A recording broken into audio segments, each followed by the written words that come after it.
there's discrimination here.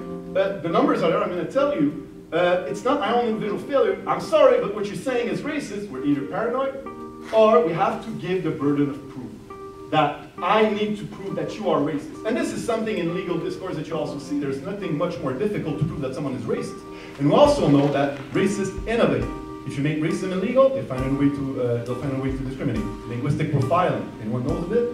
I think it's really important to have these talks. My talk was focused on internalized racism, particularly when it comes to self-image with people of color.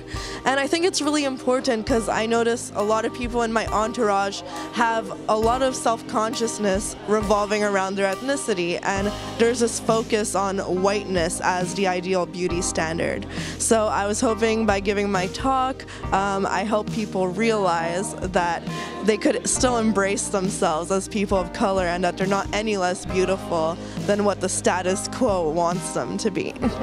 Okay, so the idea that the Irish, that the Italians, that the Greeks, that they could eventually become white is also a class question. It's about socioeconomic class, right? Because at the end of the day, what happens is that some people can in this case we're talking about racial privilege, can transcend that, but there always needs to be somebody to blame. Does everyone understand that? There always has to be an us and a them. That's why there always has to be the other. These kinds of conversations, they seem to be about big topics on the one hand, but often they're about the systems in play that have you thinking something is funny, or that you want to kind of joke about it because it's edgy. Ooh. I have a question about strategy.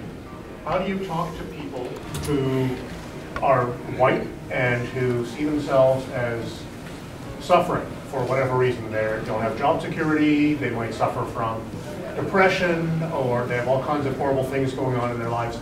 How do you explain to them that white privilege is real when they can't see themselves as benefiting from anything? I'm really happy with how many people showed up, and I think a lot of people seemed really interested, so that's great.